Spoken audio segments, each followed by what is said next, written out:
Hear, O Israel, the Lord our God, the Lord is one. Love the Lord your God with all your heart, with all your soul, and with all your strength.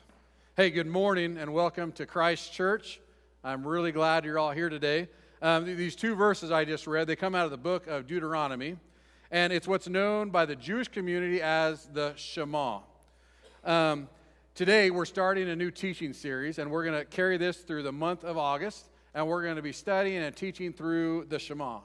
Now, from the Jewish perspective, the Shema is this foundational prayer affirming the oneness of God, and it is a core Jewish value, a core Jewish part of their faith and part of their identity. They recite it daily, and it expresses this love and devotion to God, as well as a commitment to live within His commandments. Now, for us, for Christians, the Shema is this biblical declaration, again, affirming the oneness of God. What I mean by that is affirming that there is only one God. And it calls for this wholehearted love and devotion to Him. It highlights the importance of loving God with your entire being, as in with all of your heart, with all of your soul, with all of your strength. And these are principles that are echoed by Jesus in the New Testament. So over the next several weeks, I believe there's 5 in the month of August, I really want to encourage you to read Deuteronomy 6, verses 4 and 5, the Shema, every single day. But beyond that, it's a prayer, so I want you to pray that if you would. And even farther than that, I'm going to challenge you to memorize the Shema. And so if all of us, if we are reading it every single day, if we are praying it every single day, if we are memorizing it every single day, well, then hopefully we will be living it out together every single day. Feel free to grab our resource guide if you haven't grabbed one yet. It looks like this. There is some on the back table right here. There's some on the hallway by the yes wall, and there's some on the CC Kids desk. And so right here on the bottom half of the page, it has the Shema listed out there, and then it has a brief explanation of what it means. Now, don't think the single-sided guide is all there is. Don't let it fool you, because it is loaded with content. If you go and you scan the QR code there, it's going to take you to a place called the Bible Project. The Bible Project has a video that goes in line with every single sermon series this week or this month, and it also has a resource guide that also has some discussion questions. So whether you're going through this on your own, maybe your own personal Devo time, maybe you're pulling the family together and you're doing it as a family this month, or maybe you're doing it with a small group or some friends, please use the resource guide. It is full of content. So I want you all to, we're going to do a little bit of interaction stuff today, so I want you all to try to say the word Shema. Go ahead. Shema. Let's try it one more time. Shema. Shema. Okay, give yourself a round of applause. You now know at least one word in Hebrew. You just spoke Hebrew, and the word is Shema. The word literally means to hear. So you know how to say hear in Hebrew. The verse, it gets its name, the Shema, because of how it starts. Hear, O Israel. But what it means, the Shema, it means way more than just hearing. It means listening. But even more, it means to listen and obey. Listen and obey. Shema goes way beyond just the physical act of hearing sound, but it emphasizes the idea of listening attentively and listening with the intention to obey. So to demonstrate this, I'd like to do a little bit of a hands-on with you this morning. If you know me very well, I am a visual learner, and so I learn way better visually seeing it or doing it with my hands. And so I just assume everyone is wired like me. You're probably not, but some of you probably are. So I need everyone's participation today. And it's only going to work if you participate. So you have the choice of saying, yeah, Caleb, or no, Caleb, but we're going to do it. So who has played the telephone game here ever in your life? Ever as a kid, the telephone game, you know what I'm talking about? We're going to do that today. And so let me give you the instructions before we start. We're going to start on the south side of the room. That's this side. And I'm going to have you all receive a message. And I want you to read the message if you're the first person, and then keep the message. Don't pass the message. That would be cheating. I want you to tell the message to the person on your left. And then when you hear the message, tell it to the person on your left, and so forth and so on until it gets to the north side of the room. Now, the people who are last on the last row of the north side of the room, when you get the message, you do whatever the message is. Simple enough? You get it? All right, let's pass out the message. Let's pass out the message. people were not listening and obeying. They were hearing, but there was not action. Okay, so this is going to be an awkward time because I'm not going to say it's not. We're just going to see this play out. So once you have it, read it, and then pass it on. And it's got to go from row to row to row until we get to the north side. Okay, those of you who got the card, somebody yell out, what was the message? Raise your left arm. Man, I got to say, I am super astonished that that message traveled from one side to the other, and everyone actually got it right. Clay County, here's the deal. The message didn't, the illustration did not work. I was hoping at least one or half or all of you would get it wrong. So let's go about this a little different. In my household, I use this phrase more often than I would like, and probably way more often than my kids want to hear. But the phrase is, listen and obey. So listen and obey. And so why would I have to say this in my household? Generally, it's after I have given some instructions or after I try to communicate something. And so immediately it's very obvious to me or very obvious to my wife, Kelly, that one of our 5 kids, they heard it. There was nothing wrong with their ears. Their ears were receiving sound waves and they were hearing, but it did not go beyond that. And so I have felt the need, or Kelly's felt the need to say, hey, I need you to listen and then I need you to follow through. I need you to listen and I need you to obey. But generally what has happened, they hear, you understand the difference, they hear it, and then there's nothing. And so it's this passiveness that comes through. It's the act of hearing. This happens naturally with all of us without even trying. And what I was requiring was generally action to take place. But there was no action, not even an intent of action to follow through. So I say, hey, listen and obey. Because I'm desiring for them to take action. I'm desiring them to follow through, and it's way more than just hearing. So actively choosing to listen, to hear the sound. And so this is what the word Shema means. It's to listen attentively with the intention of obedience, with the intention to follow through with action. And so now that you know a Hebrew word, Shema, and now you even know what it means, I want to read Deuteronomy chapter 6, starting in verse 1. And so here we go. These are the commands, the decrees, and the laws the Lord your God directed me as Moses. So the Lord your God directed me to teach you were the children of Israel, to observe in the land that you are crossing the Jordan to possess, so that you and your children and their children after them may fear the Lord your God as long as you live, by keeping all his decrees and commands that I give you, so that you may enjoy long life.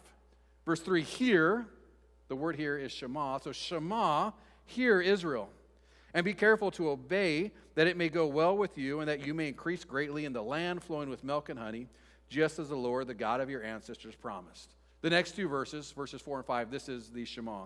It says, hear, O Israel. So Shema, O Israel. Listen and obey. Listen up, O Israel. The Lord, our God, the Lord is one. Love the Lord your God with all your heart, with all your soul, and with all your strength. These commands that I give you today are to be on your hearts. Impress them on your children. Talk about them when you sit at home, when you walk along the road, when you lie down, and when you get up. Tie them as symbols on your hands and bind them on your foreheads. Write them on the doorframes of your houses and on your gates. So let me give you a little bit of context of what's actually going on here. See, the book of Deuteronomy, if you remember, it is one of 5 books that make up the Pentateuch or the Torah, the first 5 books of the Bible, the first 5 books that Moses wrote. And Deuteronomy is the 5th and final book that Moses writes. And by the time Moses writes this book, the Israelites, they had already been freed out of slavery from Egypt by God's miraculous intervention. They had already started their journey in the wilderness, their journey in the desert. They spent 1 year at Mount Sinai. We talked about this about 4 weeks ago when Moses went up the mountain and received the 10 Commandments. And then they experienced 40 years of wandering around in the desert. And so despite their amazing start, seeing and experiencing God's amazing power as he got them out of Egypt, or God providing provision after provision as he sustained them in the desert. This entire, I'm going to call them the Exodus generation, they were disqualified from entering into the promised land. You see, that original generation, they had died off, and now Moses is addressing their children and their grandchildren as they were about to enter into the land that God had promised their ancestors. Remember, that would be Abraham, Isaac, and Jacob. We studied that this spring. And so now this was the 40th year, the last year of them wandering through the desert. Moses would have been 120 years old, and he knows that he is not going to enter into the promised land with them. And so if you go to chapter 1, the book opens up and it paints this picture that Moses is standing before the nation. He's standing before the people, and he has one job. He has a goal, and it's the goal to explain God's desire. He's going to explain God's law and God's intent for them. And so he's going to reiterate many of the laws that are laid out in Exodus and in Numbers and in Leviticus. And he's going to remind the people of God's faithfulness to them time and time again, but he's deeply going to urge them to remain loyal to God. Remain loyal to him after they cross the Jordan River, after they go into the new land. And so the book of Deuteronomy, it's a reinstatement of the law. It's all these laws that were collected, and he's reminding them of this covenant that they are in with Israel. And so most of the laws, again, they were repeated out of Exodus, Numbers, and Leviticus. And they were those laws that were given at Mount Sinai through the Ten Commandments and others. And so this is why Deuteronomy gets its name. If you didn't know, Deuteronomy means the second law. And so Moses is trying to encourage this new generation to listen to God and to love him.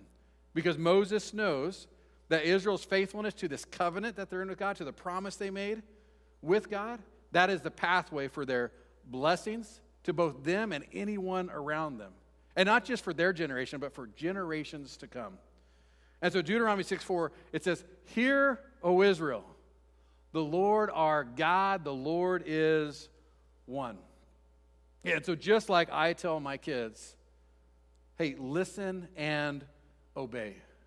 Moses, he now comes before this new generation of Israelites, and he says, Shema. He says, listen up. Listen up, because what I'm about to tell you will require action on your part. I need you to listen and obey. Listen and follow through. And Moses goes on to say, the Lord our God, the Lord is one.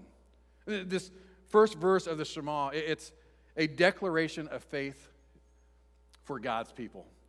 This one verse is probably the most clearest laid out verse in all of the Bible that declares that we worship a God of monotheism, as in one God and one alone.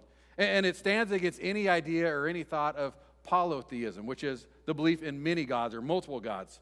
And so Moses was asserting before the people of Israel this oneness of God. The Lord is one. There is only one God. And that was completely counter to this polytheistic culture that was all around them, both there in the desert, but definitely as they crossed the Jordan River. And so the Shema is declaring for the people of Israel that the God of Israel, he is unique. He is singular, and he is incomparable to anything or anyone else. From the beginning of time to the end of time, there was no one greater than him. And so this was extremely crucial for the Israelites and for their identity. But I got to tell you, the Shema, it's way more than just this statement of belief or the statement of faith. It was this call of devotion to God, a call to action, so to speak. It confirmed that covenant relationship that God entered with the Israelites, because they are God's chosen people.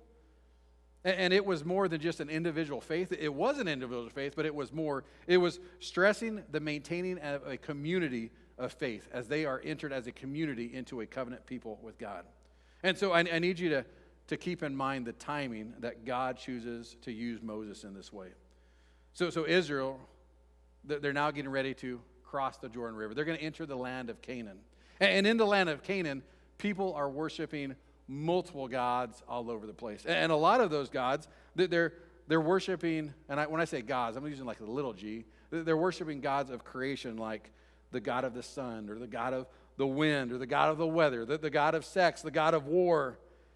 And Moses knows from his perspective that worshiping any of these other false gods, it's going to destroy his people. It's going to destroy them as a nation.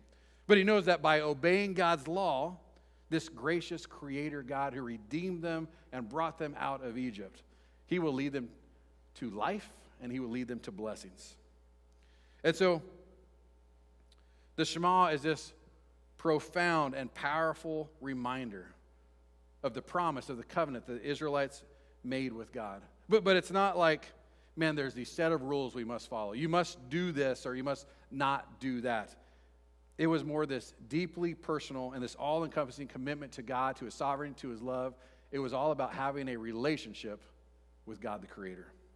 Deuteronomy 6:3, we read it earlier, but I want to read it again. It says, "Hear, Israel, Shema, Israel, and be careful to obey so that it may go well with you, and that you may increase greatly in the land flowing with milk and honey, just as the Lord, the God of your ancestors, promised you."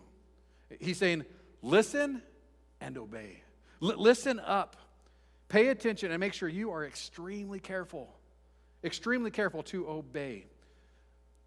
If you follow God, if you follow and obey him, things are going to go really well for you. But if you don't, remember, who is Moses addressing?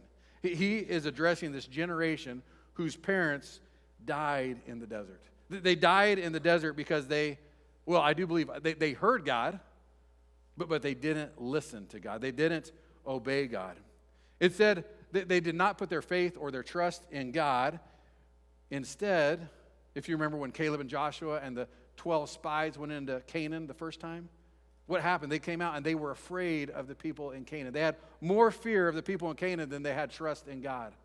And then when Moses goes up to Mount Sinai and he's up there for 40 days as God is giving him commands and giving him laws, what do? They don't have any patience. They can't wait, so they make this golden calf.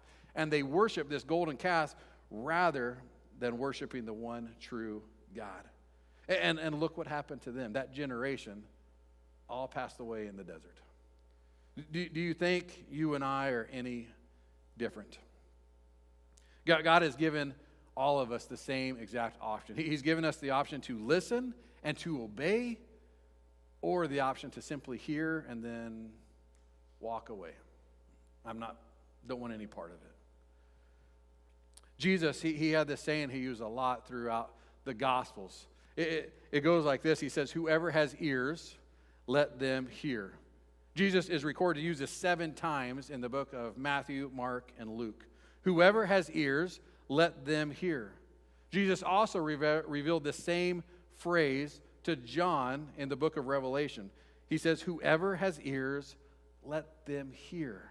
14 times, 7 times Matthew, Mark, and Luke, 7 times in the book of Revelations, Jesus says, "Whoever has ears, let them hear." This phrase used by Jesus has the exact same meaning as the Shema. Listen up. Listen and obey. To listen attentively with the intention of obedience, with the intention to follow through with action. So Matthew records Jesus preaching probably his most well-known, his most famous teaching sermon, and it's the Sermon on the Mount. Matthew chapter 5, chapter 6, and chapter 7. And Jesus, he delivered this in the hillsides of Galilee overlooking the Sea of Galilee. And Jesus presented this radical vision of what the kingdom of God looks like and what it means to live as a follower of Jesus Christ. And his message challenges all of its listeners to pursue a life of humility, mercy, purity, and trust in the one true God. At the conclusion of that sermon, Jesus ends it with a story about the wise and the foolish builder. Do you recall it? I want to read it with us this morning. It's found in Matthew chapter 7, starting verse 24. And these are Jesus' words. Jesus says, "Therefore, everyone who hears these words of mine and who puts them into practice is like a wise man who builds his house on the rock. The rains came down, the streams rose, the wind blew and beat against the house, yet it did not fall because it had its foundations on the rock. But everyone who hears these words of mine and does not put them into practice is like a foolish man who built his house in the sand. The rains came down, the streams rose, the wind blew and beat against the house, and the house, it fell with a great crash. When Jesus had finished saying these things, the crowds were amazed at his teaching, because he taught as one with authority and not as their teachers of the law. So Jesus says, everyone who hears these words of mine and puts them into practice is like a wise man who built his house on a rock. What Jesus is talking about here is the foundations on which we base our lives upon. And I love how Jesus uses everyday common examples to get his point across. He uses the foundations of a house. Even back then, everybody would have had houses, and they would have probably known, maybe they hadn't physically done it, but they would have known that you need to build on a good foundation. And we don't know. Jesus was a carpenter. Maybe he personally had experience physically building houses from the foundation up. Here's the other thing I know. When he was telling this metaphor, those people were smart. They would have known not to build your house on the sand. In fact, they would have thought that was completely ridiculous, and that's what makes it such a great illustration. And even if they were to build it on a sandy location, they would have sense enough to dig down way deep until they found something solid, until they found bedrock. And then they would have stacked stones or mortar stones one on top of each other to make sure their foundation was good and solid and strong. And so Jesus said, whoever hears these words of mine and put them into practice is like a wise man who built his house on the rock. It makes sense, right? But whoever hears these words of mine and does not put them into practice is like a foolish man who built his house on the sand. Jesus, he gives us this example of two individuals that are essentially doing the same thing. They're building the foundations. They're building a house. But the house is obviously a metaphor for their lives. So he gives us a story of two people who are shaping their lives on either the words and the truth of God or their own understanding or truths of their own culture. And so let me ask you, what is the foundation of your life actually built on? And I don't mean what do you say it's built on or what do you think it's built on, but do a little self-reflection. Based on your daily actions, on your daily decisions, what is the foundations of your life built on? Some of us, we are building foundations in our lives out of maybe our careers, our social status. Maybe it's relationships with a spouse or with kids or with a boyfriend or a girlfriend. Maybe it's on the retirement that's coming one day or the approval of others or even maybe on our own comfort. But let me tell you, when storms come, and they will come, all those foundations, they will crumble beneath you.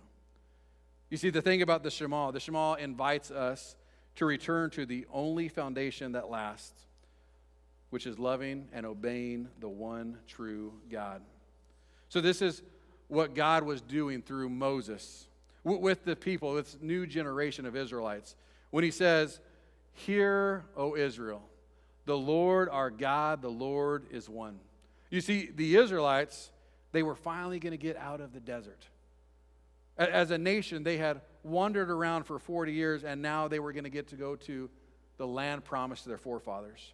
And Moses presents them with this choice. He says, "Will you serve the one and only God? Will you continue in this promise, in this covenant relationship that you are already in with God? Will you lay the foundations of your house on your faith and your love and your trust and your service to God and God alone?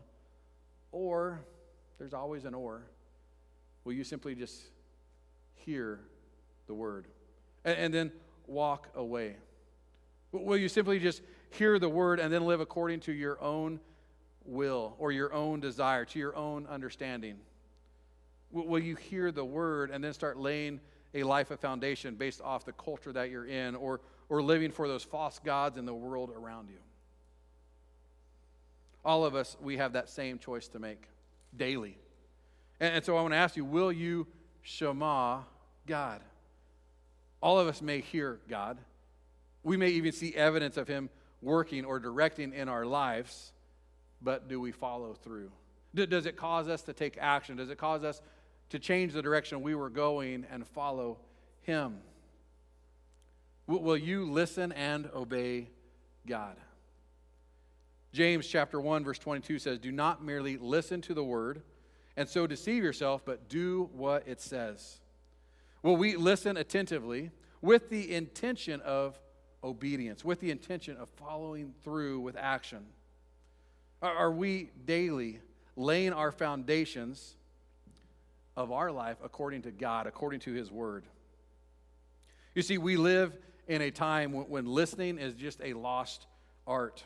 We're constantly bombarded with noise, from notifications, from news alerts, from our phone, from podcasts, streaming platforms, from voices of influence who are telling us who we should be.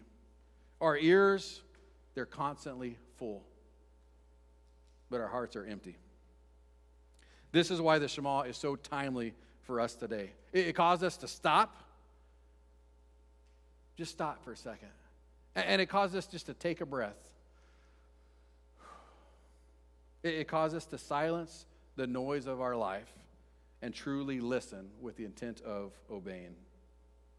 I want to finish up asking two questions that I want you to ponder. I want you to reflect on. And reflect on them honestly. What is crowding your ability to hear God? What is crowding your ability to hear God? The second question is, what do you need to silence today or this week in order to listen to God more clearly? What do you need to silence this week to listen to God more clearly? I've laid out the challenge at the beginning on daily reading and praying and memorizing Deuteronomy 6, verses 4 and 5.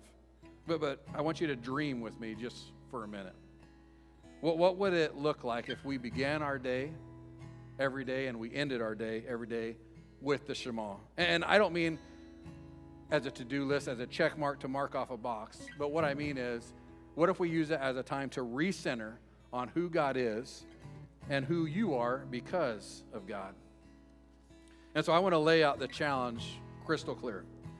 I'm challenging you, I'm challenging me, I'm challenging my family as well. Every single day starting today, I want you to read the Shema out loud.